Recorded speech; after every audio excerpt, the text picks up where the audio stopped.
Bonjour à tous, j'espère que vous allez bien. Aujourd'hui, on va déplacer des objets, on va les faire pivoter et on va jouer sur l'échelle. Pour ça, dans Blender, c'est très simple. Vous avez dans la partie gauche ici tous les outils de déplacement, de rotation et d'échelle. Et puis, on va également activer, faire dérouler le panneau N, ici, hop, N transform. Et là, vous avez toutes les informations qui concernent l'objet. Donc, sa localisation, location, la rotation de l'objet, les informations de rotation, l'échelle et les dimensions. Donc ça, c'est plutôt cool. Ça veut dire que lorsque je vais prendre mon objet, pour l'instant, je vais vous montrer rapidement, si je déplace mon objet, eh bien, ici, les trois informations ont changé. J'ai pas du tout fait de rotation, j'ai pas joué sur l'échelle, donc là, ce sont que les informations de localisation. Et ben, je peux remettre mes informations à 0, je tape 0, hop, 0, 0 sur X et 0 sur Z.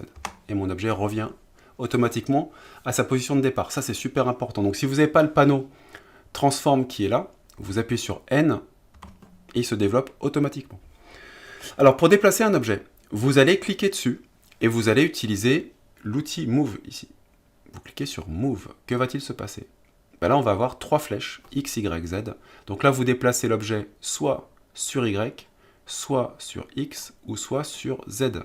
Mais vous avez la possibilité aussi de déplacer votre objet sur deux axes en même temps. Par exemple, le petit carré bleu me permet de déplacer sur X et Y. Alors pourquoi le carré bleu? Ça veut dire que l'axe Z, lui, il n'est pas concerné. Dans ce cas, mon objet, il va juste se déplacer au sol. Le petit carré vert, dans ce cas, c'est l'axe vert qui ne sera pas concerné. Donc je peux déplacer sur Y et sur Z en même temps. Vous voyez que là, on est sur un plan YZ. Voilà. Donc c'est assez simple à comprendre quand on l'a utilisé. Donc ça, c'est le déplacement, très simple. Raccourci clavier, si je veux déplacer mon objet avec les raccourcis clavier, je sélectionne mon cube, avec la flèche de sélection plutôt, et j'ai fait un G. J'appuie sur G, et ça, G, ça veut dire déplacement. Donc vous voyez que votre objet, il se déplace. Au niveau de votre curseur, c'est cool. Si vous avez besoin de contraindre le déplacement sur un axe, sur X par exemple, vous tapez X pendant que vous déplacez votre objet, et là, mon cube se déplace sur X. Sur Y, pas de problème. On clique sur Y et mon objet coulisse sur Y et Z. Voilà. Donc très simple pour déplacer vos objets. Et puis, ça marche avec tous les outils pareil. Par exemple, si vous prenez maintenant l'outil rotation, qui est là, l'outil rotation, pareil, vous avez le petit symbole des trois axes qui s'affiche. Donc on peut faire pivoter l'objet sur l'axe vert, sur l'axe bleu ou sur l'axe rouge. Et dans ce cas, vous avez les trois informations qui changent dans le panneau transformation. Et c'est pareil, si vous voulez remettre vos valeurs à 0, vous cliquez 0, vous rentrez 0 en Y et 0 en Z. Et voilà, et votre objet se remet automatiquement à 0. Raccourci clavier pour faire pivoter votre objet, vous cliquez sur votre objet, vous appuyez sur R, et dans ce cas-là, vous allez pouvoir faire une rotation automatiquement de votre cube. Alors là, il va falloir choisir sur quel plan vous faites votre rotation, sinon votre objet, vous voyez, vous pouvez le faire pivoter dans les trois sens, mais pourquoi pas? Donc, je vais revenir en arrière. Si vous voulez faire une rotation sur un seul axe en priorité, je vous conseille d'appuyer sur 1 par exemple, pour être en vue en plan, en vue de face, vous faites un R, rotation, et dans ce cas, vous allez faire pivoter, vous voyez, votre objet en priorité sur l'axe Y. Oui, il n'y a qu'un axe qui a été impacté. Là, j'ai un petit peu de rotation sur ces axes-là, mais ça, c'est infime. Donc là, ça vous permet de faire vraiment une rotation qui est bien ciblée sur le plan. Donc je reviens en arrière, hop, là je repasse en vue en perspective, et puis on va passer maintenant au scale. Donc le scale, c'est l'échelle, qui est ici.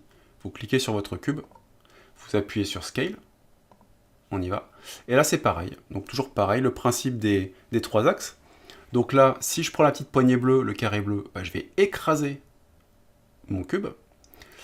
La petite poignée rouge, je l'étire le long de l'axe rouge, et la petite poignée verte, je l'étire le long de l'axe vert. Et vous voyez, à chaque fois, vous avez vos carrés qui ignorent un des axes d'échelle.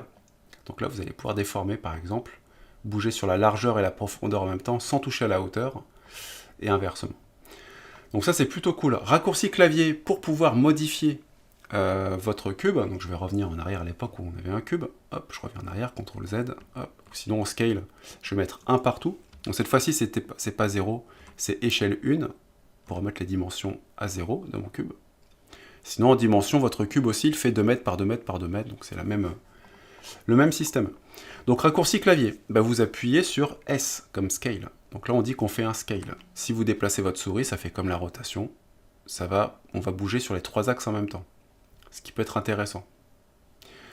Si vous voulez faire un scale sur un seul axe, donc vous faites un S et vous appuyez sur, par exemple, X. Et dans ce cas, vous étirez le long de l'axe X. Y, le long de l'axe Y.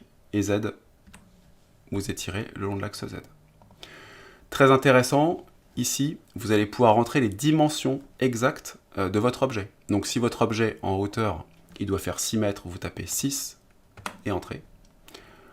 En largeur, il fait 1 par exemple, 1 mètre.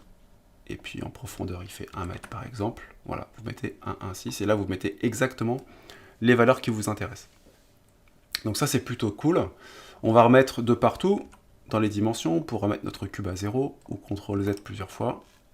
Et puis, dernière chose, vous avez la possibilité également de cliquer sur ce petit bouton, voilà, qui s'appelle Transform. Et là, vous allez agir sur les 3 paramètres en même temps. Donc, je veux faire une rotation, c'est ici. Je veux jouer sur l'échelle le long de l'axe rouge, c'est là. Et puis, je veux déplacer mon objet le long de l'axe rouge. Cette fois-ci, c'est la petite flèche rouge qui est là. Et là, on le déplace. Donc voilà, donc là vous avez toutes les possibilités pour déplacer, pour faire pivoter, pour jouer sur l'échelle de votre objet. Donc c'est plutôt cool. Et n'oubliez pas, avant de finir, la touche N pour pouvoir afficher ou masquer le panneau transform où vous avez vraiment toutes les infos. Voilà, et bien moi je vous dis à bientôt pour la suite de la découverte de Blender. En attendant, si vous avez aimé cette vidéo, mettez un pouce, abonnez-vous à ma chaîne, et puis n'hésitez pas aussi à mettre un petit commentaire. Ça fait toujours plaisir de savoir ce que vous avez pensé de cette vidéo ou si vous avez des questions. Voilà, et bien à la prochaine sur Blender. Ciao!